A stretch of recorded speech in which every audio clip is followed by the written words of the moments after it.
Hello, I'm Reema Chandra and welcome to Cooking Without Boundaries. Cooking without boundaries to me means breaking out of many boundaries, whether it's cuisine, culture, or simple ones like recipes, ingredients, and skills. Creating conversations, sharing and nurturing my passion, and hoping to inspire you is what Cooking Without Boundaries means to me. Hello, welcome to Cooking Without Boundaries. It's so good to be with you again. I was thinking about a theme today and I realized that I had set this boundary for myself. So today we are going to break that boundary and cook without any theme. We will cook something for breakfast or brunch, we will make something for lunch, and we'll make something for dinner. Breakfast or brunch, what we are going to make today is asparagus omelette wrap. For lunch, we are going to make cheesy toast bites with pan-grilled eggplant slices with yogurt dressing. And we are going to make a very hearty baked chicken stew for dinner. So let's get started with Cooking Without Boundaries. Baked chicken stew. Very easy dish, and you will see how tasty it turns out to be with such little work. What I have done is I have gathered a mix of chicken pieces, which is some drumsticks, and I made slits in the drumsticks so the juices can go in. So I'll add them to this mixing bowl, and I have a mix of breast meats and thigh meats, all of those things, and let's add it in the mixing bowl here. I like to marinate it the previous night, but if you don't have time and just in the afternoon you decided that you want to make this, mix everything together and leave it for half an hour, 2 hours, whatever time you have, and that way things will start getting into each other, the aroma and the flavor and everything, before even it starts cooking. So the chicken is in. Let's do this was 3 pounds of chicken, so this is a good size dish for a family of 4 or maybe a few more, so it depends on how much you're eating, or you can make a few meals out of it. So 4 teaspoons of cooking oil. We'll do 2 teaspoons of chopped garlic, 3 teaspoons of chopped ginger, all fresh. I have 2 tablespoons of chopped cilantro, just add it in here. I have 1 tablespoon of cumin powder, so add it in here. And I will use 2 tablespoons of raisins, any raisins that you, golden raisins work the best. That is for a little bit of the richness and the sweetness that it could bring. And I will use 4 tablespoons of cashews. If you don't have cashews and you have almonds, you can use them also. I have 1 cup of low-fat plain sour cream. This helps bring out the water in this dish while it is baking, so we don't have to add extra water from outside. It cooks in its own juices. And then we have 2 cups of big chunks of onion, which I'm going to add here, and 2 cups or 3 medium size potatoes, big chunks. Add them in here. We've added everything in the chicken here, the bowl here, that needs to go in baked chicken stew. We are going to now mix it well. Just go slow and turning it inside out, upside down, while you are mixing the spices, onion, oil, For this much of chicken, I'll do 2 teaspoons of salt. All of it is mixed together very well. What I have done for just the ease of it, I had mixed some this morning, and I'm going to show you what it looks like. This is what it looks like, and I'm going to set this up in preheated oven at 400 degree Fahrenheit. Cover it with a lid, let it bake for about 20 to 30 minutes, and then stir it, turn it over, and then again bake another 30 minutes. So roughly about 45 minutes to an hour it will take, but it's baking. You don't have to stand by the stove to keep stirring it, so that puts an ease into your cooking time. So let's start this in the oven. Asparagus omelette wrap sounds very healthy and hearty and tasty, and it is so easy that you'll be amazed how quickly you can put together something so tasty. The other day I was out of bread, and I said I was scrambling as to what kind of bread item shall I give to my son, because he was going to school, and I just quickly thought, why don't I make an omelette wrap? And it was so well liked by him, he really enjoyed it, so I thought I'll show it to you also. So break 2 eggs. As you can see, this is 2 eggs, half a cup of chopped asparagus in there, right here. I just put it in.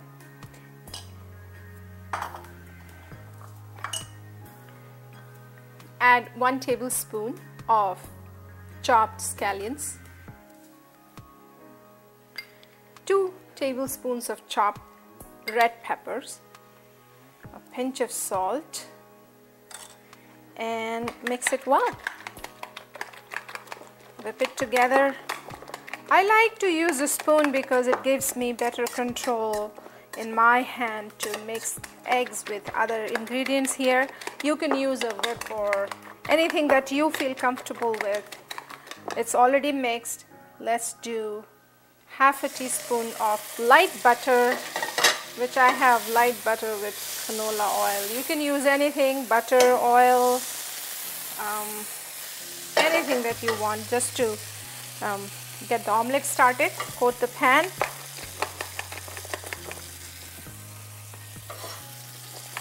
Flame is medium, and add the egg mix to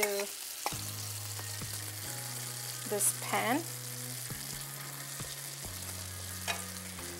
Asparagus this one was so tender that I didn't want to cook it too much, so I just decided to add it to the egg mix directly without sauteing or frying it before adding it. So now I spread it around, whatever you can do to spread it around. Go ahead, do that. It's going to settle, become an omelette. We'll flip it, and then 30 seconds later put it on top of this tortilla, which is a tomato tortilla, and we will wrap it. Nothing on the tortilla, because omelette itself is very, it has all the taste going. And then once we wrap it, we cut it in half, and it's ready to be eaten. So easy, isn't it?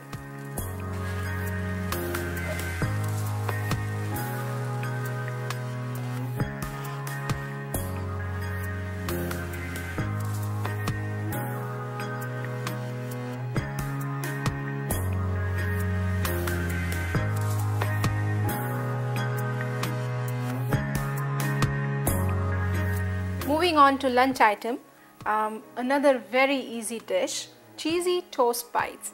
When I'm making it, it might remind you of grilled cheese sandwich, and you'll see that there is a little bit of variation in that, and it is so tasty and so easy to make.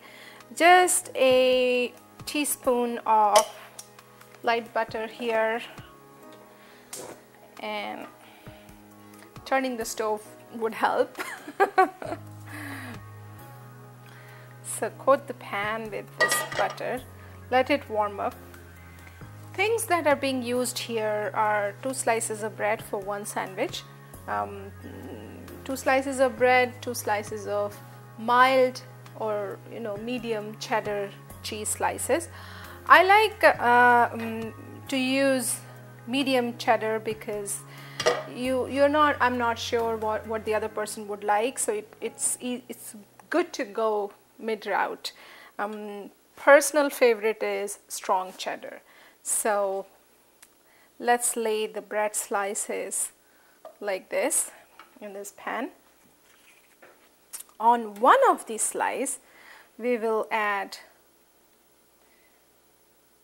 1 slice of cheese, few rings of pickled pepper. Remember, this is lunch items, so you can use a little bit of heat in there. Depending upon the slice of bread, this is actually quite a hearty slice.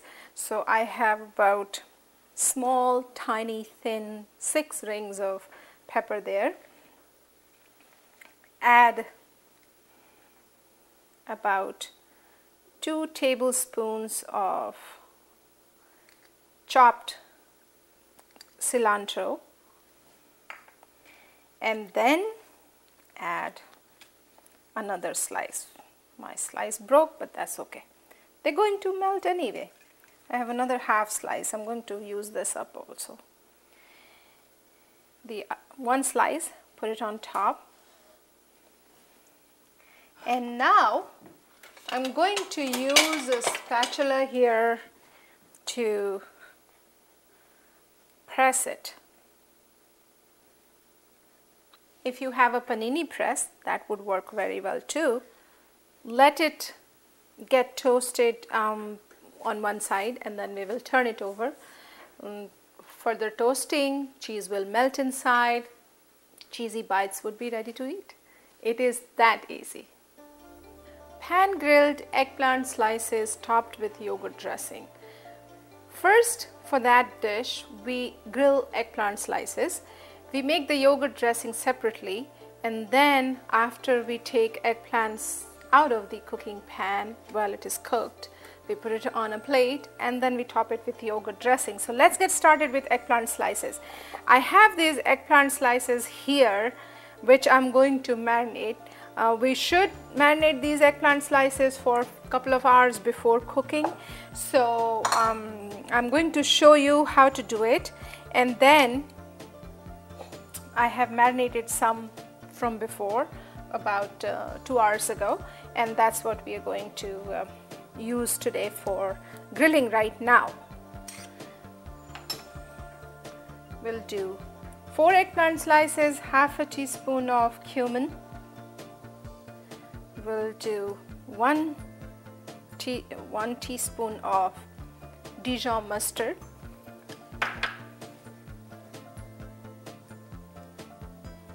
mustard has its own salt also because it is a store-bought.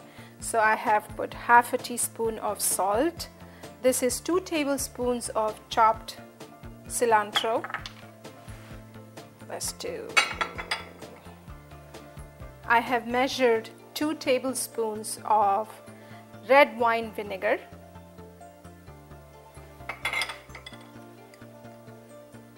1 teaspoon of chopped ginger, 1 teaspoon of chopped garlic, and then 1 teaspoon of honey. Everything delicious going into it. So just imagine the end result. That'll also be very good.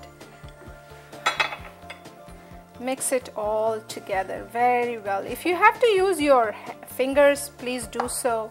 I did. And to get that mustard going to every slice, you actually have to use your fingers. And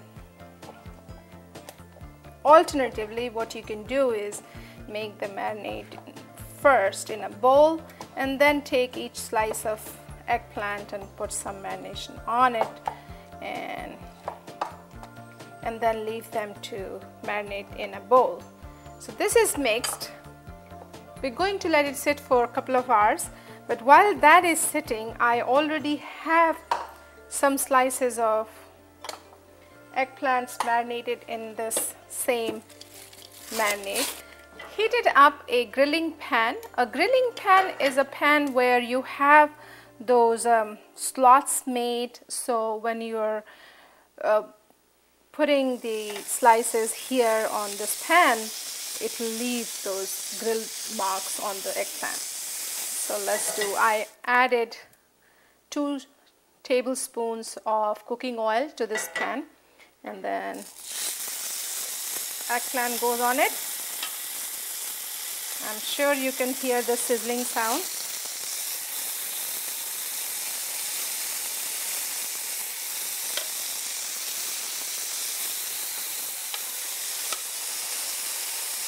Can you imagine the red wine vinegar, the mustard, all of that going in? Eggplant needs high heat, otherwise it will not cook as well as it should. So keep it on high heat, and you need to be here by the stove so that it doesn't burn. A minute of cooking on one side, and then we will turn it over, let it cook for another minute and a half, and then we will see what the doneness of slices are. If they are done, very well, otherwise we'll let it cook for another minute, and then it'll be ready at that point. Yogurt dressing for grilled eggplant slices. We will need 1 cup of just plain low-fat yogurt. If you want, you can use also low-fat plain sour cream, and add about half a teaspoon of cayenne pepper, 2 teaspoons of chopped mint, and a pinch of salt, and mix it together.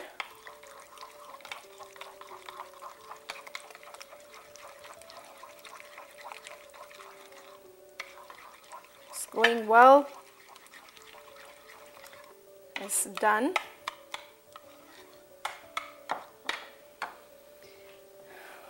Eggplant slices are ready. I want to show you how to